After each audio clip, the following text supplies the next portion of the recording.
নমস্কার বন্ধুরা বন্ধুরা আমি মিতা। বন্ধুরা তোমরা সকালে কেমন আছো? আশা করছি প্রতিদিনের মতন খুব ভালো আছো। বন্ধুরা আবার একটা ইউজফুল ভিডিও নিয়ে তোমাদের কাছে হাজির হয়েছি। তো ভিডিওটা একদমই কিন্তু স্কিপ না করে পুরোটাই ওয়াচ করে নিও। তো বন্ধুরা আজকের প্রথম টিপসটা হলো, তো দেখো আমি এখানে গ্যাসটা অন করে নিয়েছি, গ্যাসের ওপরে বসিয়ে দিয়েছি একখানা বাসন। এখানে মেজারমেন্ট করে আমি 1 কাপ জল নিচ্ছি, আর এতে দিয়ে দেবো তুলসী পাতা। তুলসী পাতাটা আমি একটু ভিজিয়ে খানিকক্ষণ রেখে দিয়েছিলাম বলে পরে স্যুপটা করার জন্য তুলসী পাতাটা কালো হয়ে গিয়েছে। তোমরা যেন মনে করো না এটা খারাপ হয়ে গিয়েছে। তো এখানে নিয়েছি দেখো খানিকটা আদা ঘষে নিয়েছি, আর এখানে নিয়ে নিয়েছি ডালচিনি। জলটা একটু ফুটে উঠলেই এগুলো সব দিয়ে দেবো। এবারে জলটা 5 থেকে 7 মিনিট মতন ফুটিয়ে নেবো। 1 কাপ জলটা 1/2 কাপ মতো করে নেবো। এবারে গ্যাসটা বন্ধ করে ছেনে নেবো। তো দেখো বন্ধুরা, যেহেতু শীতকাল সেহেতু কিন্তু সর্দি কাশি কফের সমস্যাটা বড় কি ছোট কি সকলেরই লেগে থাকে। তার জন্য এরকম ধরনের কাড়া যদি সকালবেলায় বানিয়ে চায়ের বদলে যদি চায়ের মতন গরম গরম যদি খাওয়া যায়, তাহলে দেখবে সর্দি কাশির সমস্যাটা থাকবে না। আর ছোটদের ক্ষেত্রে কিন্তু উষম উষম গরম কিন্তু বাচ্চাদেরকে দিতে হবে। এই শীতকালে কিন্তু এই টিপসটা তোমরা অ্যাপ্লাই করো। পরবর্তী টিপসটা হলো এইরকম ধরনের খাবারের প্যাকেট নিয়ে। বাচ্চারা যখনই দেখবে এরকম ধরনের কোনো খাবার খেয়ে থাকে, পুরোটা কিন্তু খায় না, কিছুটা প্যাকেটে রেখে দেয়। আর তার সঙ্গে দেখবে প্যাকেটটাও কিন্তু এমনভাবে কাটে যেটাকে গার্ডার লাগিয়ে রাখা একদমই সম্ভব নয়। তো এর মুখটা দেখো কতখানি কেটে ফেলেছে, এটা কিন্তু গার্ডার লাগিয়ে রাখা যাবে না। তো তার জন্য একখানা খুব সুন্দর টিপস তোমাদের কাছে নিয়ে হাজির হয়েছি। আমি দেখো এখানে একখানা কিচেন টাওয়েল নিয়ে নিয়েছি, তোমরা চাইলে এখানে অন্য কোনো ক্লোথও ব্যবহার করতে পারো।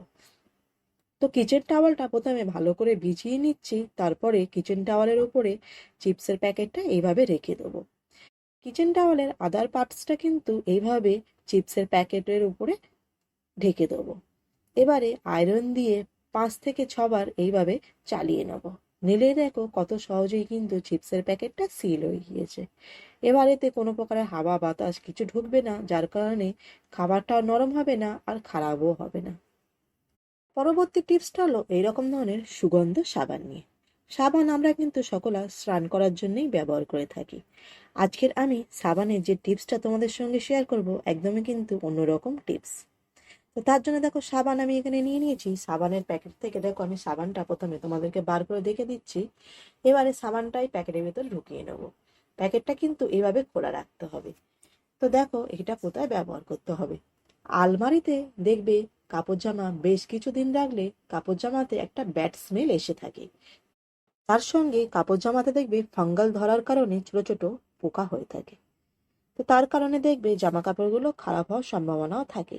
তো এইভাবে যদি সুগন্ধ সাবান প্যাকেটটা খুলে অর্ধেকটা সাবান কিছুটা দেখো অংশ বার করে রেখেছি, এইভাবে যদি রাখা যায় তাহলে দেখবে এক তো জামা কাপড়ে একটা খুব সুন্দর গন্ধ লেগে যায়, আর তার সঙ্গে দেখবে আর কোনো প্রকারের ফাঙ্গাল অথবা ছোট ছোট পোকামাকড় হওয়ার সম্ভাবনা থাকবে না। আর যখনই কিন্তু আলমারিটা খুলবে তখনই কিন্তু খুব সুগন্ধ একখানা বের হবে।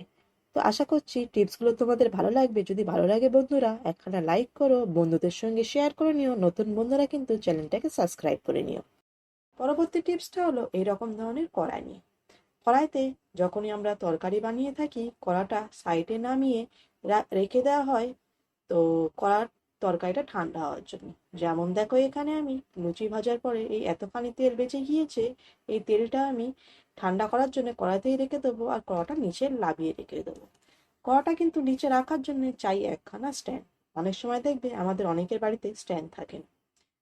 তো নিয়ে নেবো এরকম ধরনের মিডিয়াম সাইজের একখানা বাটি। বাটিতে একটু খানিকটা জল নিয়ে নেবো, কারণ বাটিটা খালি থাকলে কিন্তু বাটিটা উল্টে যাওয়ারও ভয় থাকে। তো যার জন্য একটু জল ভরে নেওয়ার পরে এর ওপরে কড়াটা রেখে দেবো।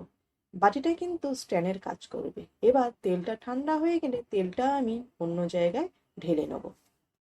পরবর্তী টিপসটা হলো এরকম ধরনের কেক নিয়ে। বাড়িতে যখন বার্থডে পার্টি অথবা অ্যানিভার্সারি হয়ে থাকে, বাড়িতে আমরা নিয়ে আসি কেক। কেকটা পুরোটা খেয়ে শেষ হয় না, কিছুটা কেক কিন্তু রয়ে যায়। তো আমরা যেরকম কেক আমরা কিনে নিয়ে এসে থাকি কেকের দোকান থেকে, যে ট্রেতে কেক দিয়ে থাকে সেই ট্রে শুদ্ধই কিন্তু আমরা কেকটা ফ্রিজে ঢুকিয়ে রাখি। যার কারণে দেখবে ফ্রিজে জায়গাটা অনেকখানি লাগে আর কেকটা কিন্তু শক্ত মতন হয়ে যায়। তার জন্য বন্ধুরা কেকটা এইভাবে কিন্তু পিস পিস করে কেটে এরকম ধরনের প্লাস্টিকের কন্টেনারে যদি রাখা যায় তাহলে দেখবে ফ্রিজে তো জায়গাটাও অনেকখানি কম লাগছে আর কেকটাও কিন্তু ভালো থাকে। পরবর্তী টিপসটা হলো বন্ধুরা ডিম সেদ্ধ করার নিয়ে। ডিম যখনই আমরা সেদ্ধ করতে রাখি গ্যাসেতে 10 থেকে 15 মিনিট জলটা ফুটিয়ে নেওয়া হয়, তাতে দেখবে গ্যাসের অপচয় হয়। আমি যেমন দেখো এখানে একখানা ডিম সেদ্ধ করতে রাখছি। আর বন্ধুরা যখনই তোমরা ডিম সেদ্ধ করতে রাখবে তখন কিন্তু ডিমের জলেতে দিয়ে দেবে একটু নুন, তাহলে দেখবে ডিমটা আর ফাটছে না। তো আমি 1.5 থেকে 2 মিনিট মতন গ্যাসটা আমি অন করে রাখবো, জলটা একটু ফুটিয়ে নেবো। নেওয়ার পরে 1.5 থেকে 2 মিনিট পরে কিন্তু গ্যাসটা আমি বন্ধ করে দেবো। দিয়ে এরকম ধরনের একখানা প্লেট দিয়ে বাসনটাকে পুরো কভার করে দেবো। তাহলে দেখবে জলের হিটেতেই কিন্তু ডিমটা সেদ্ধ হয়ে যাচ্ছে। এইভাবে কিন্তু একটা কেন অনেকখানি ডিম কিন্তু তোমরা যতগুলো ডিম চাও ততগুলো ডিম কিন্তু এই সেম প্রসেসেই কিন্তু তোমরা সেদ্ধ করে নিতে পারো।